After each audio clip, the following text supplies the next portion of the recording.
الو الو غيلاس، تعيش جيب طاكسي وروح جري.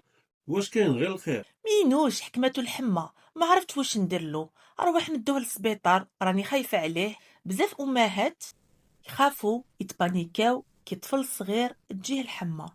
في الفيديو تاع اليوم رايح نفهمو وقتاش نبداو نهضروا على الحمى، واش هي الحالات اللي لازم ندو الطفل للطبيب ولا لي زورجونس، واش هي الحالات اللي نقدروا نهبطوا فيها الحمى غير في الدار. رايح نمدلكم طرق طبيعيه وسهله لعلاج الحمى، ونقول لكم واش هما الاخطاء اللي لازم تفادوهم.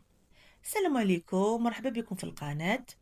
قبل ما نبداو ما تنسوش ديروا جيم وتشتركوا في القناة باش يلحقكم جديد. لازم تعرفوا بلي نهضروا على الحمى كي تكون درجة الحرارة 38 درجة فما فوق، ولازم نقيسوها بالترمومتر ماشي بيدك يا مدام. فوق هذا الشيء لازم تعرفوا بلي كاين علامات تبان على الطفل تقدر تخليك تعرف بلي عنده الحمى، ولا شفت هاد العلامات لازم تروح تقيسها له. دير في بالك باللي عامة الطفل الصغير كي تجيه الحمى تشوف عينيه ولاو يبرقوا، وتشوف الحنيكات ديالو يولوا حمورة. كاين حاجة مهمة لازم تفهموها، هي انه الحمى ما راهيش مرض. الحمى راهي عرض ناتج عن دخول البكتيريا ولا الفيروسات للجسم.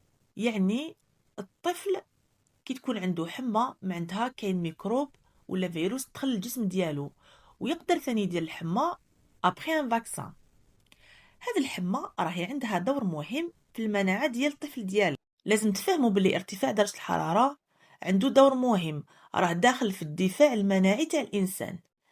دير في بالك باللي الجسم يرفع درجه الحراره، يعني يدير الحمى كي يحس باللي كاين ميكروب ولا فيروس دخل لعنده.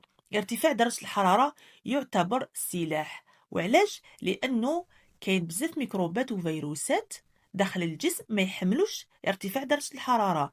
دونك الجسم ديالك كي يشوف باللي كاين ميكروب ولا كاين فيروس يعتبر كخطر، يعتبر كجسم غريب. الدفاع يروح يدير ارتفاع درجة الحرارة باش يقتل هذوك الميكروبات والفيروسات، ولا باش يمنع تكاثر ديالهم. دونك هذا الشيء حكيته لكم باش تفهموا باللي الحمى راهي ردة فعل تاع الجسم، راهي داخله في الدفاع المناعي، يعني راهي تعاونك باش تقضي على المرض، ما راهيش ضدك. اوكي، كاينه حاجه لازم تفهموا عليها، هي انه الحاجه اللي تهمنا كي يكون الطفل عنده الحمى هو لو كونفور ديالو. يعني نحبو يكون الطفل مرتاح. il faut pas se focaliser sur le chiffre de thermomètre. يعني بطريقة